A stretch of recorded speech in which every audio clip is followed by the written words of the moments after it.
Harry Potter and the Philosopher's Stone by J.K. Rowling. Chapter 1. The Boy Who Lived. Mr. and Mrs. Dursley of No. 4 Privet Drive were proud to say they were perfectly normal, thank you very much. They were the last people you'd expect to be involved in anything strange or mysterious, because they just didn't hold with such nonsense. Mr. Dursley was the director of a firm called Grunnings, which made drills. He was a big beefy man with hardly any neck, although he did have a very large moustache. Mrs. Dursley was thin and blonde, and had nearly twice the usual amount of neck, which came in very useful, as she spent so much of her time craning over garden fences and spying on the neighbours. The Dursleys had a small son called Dudley, and in their opinion there was no finer boy anywhere. The Dursleys had everything they wanted, but they also had a secret, and their greatest fear was that somebody would discover it. They didn't think they could bear it if anyone found out about the Potters. Mrs. Potter was Mrs. Dursley's sister, but they hadn't met for several years. In fact, Mrs. Dursley pretended she didn't even have a sister, because her sister and her good-for-nothing husband were about as un-Dursley-ish as it was possible to be.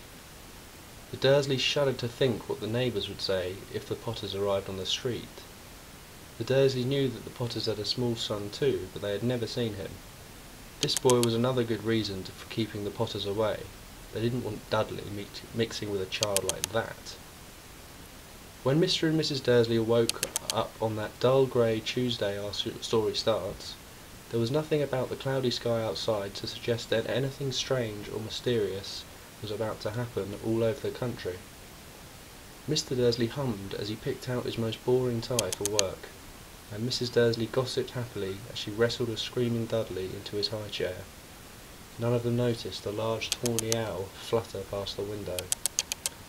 At 8:30, Mr. Dursley picked up his briefcase, pecked Mrs. Dursley on the cheek, and tried to kiss Dudley goodbye, but missed, because Dudley was now having a tantrum and throwing his cereal at the walls. "Little tyke," chortled Mr. Dursley as he left the house. He got into his car and backed out of No. 4's drive. It was on the corner of the street that he noticed the first sign of something peculiar: a cat reading a map. For a second Mr. Dursley didn't realise what he had seen, and he jerked his head to look again. There was a tabby cat sitting on the corner of Privet Drive, but there wasn't a map in sight. What could he have been thinking of?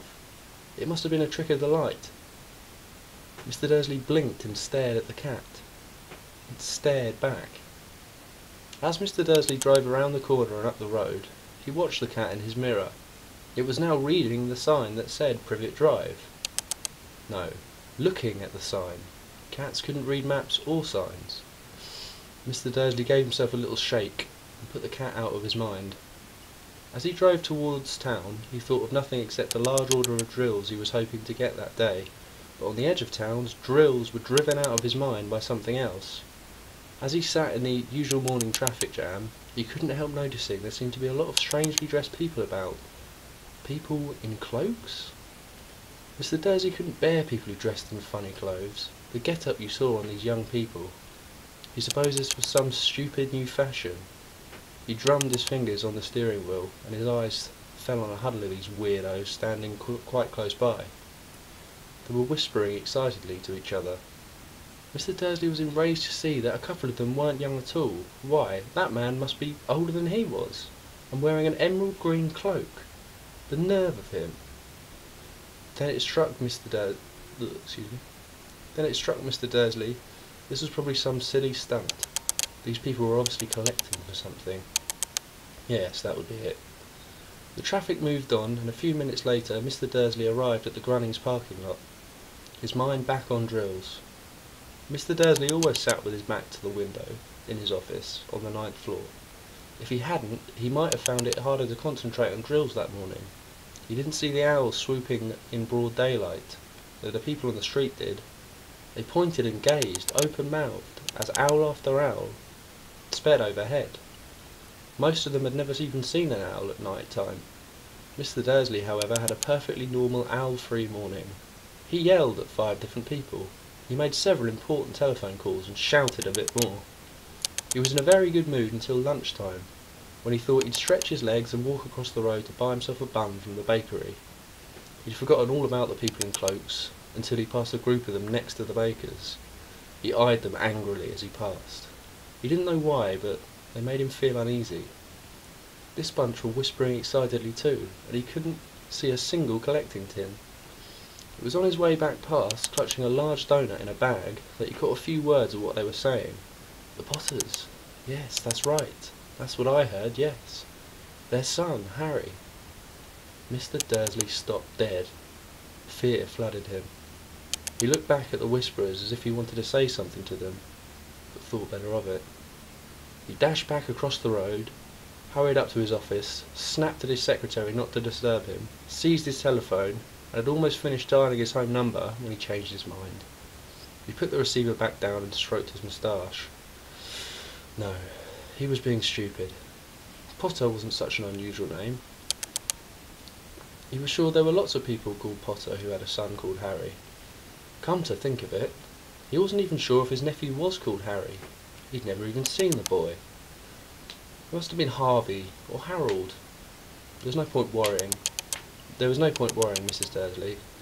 She always got so upset at any mention of her sister. He didn't blame her if he'd had a sister like that, but all the same, those people in cloaks.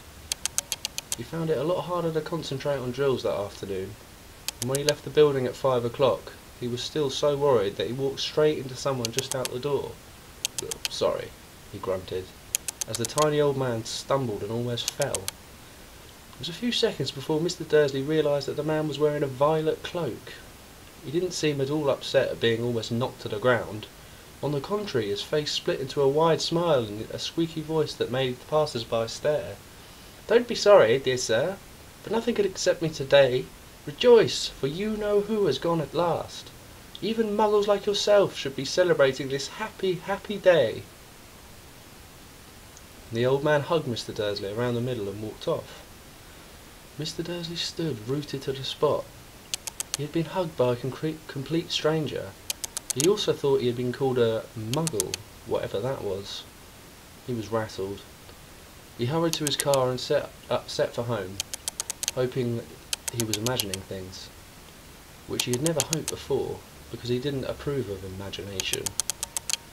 As he pulled into the driveway of number 4, the first thing he saw, and didn't improve his mood, was the tabby cat he spotted in the morning. It was now sitting on the garden wall. He was sure it was the same one. It had the same markings around its eyes. "Shoo!" said Mr. Dursley loudly.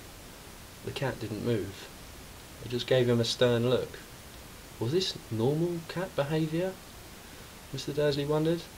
Trying to pull himself together, he let himself into the house.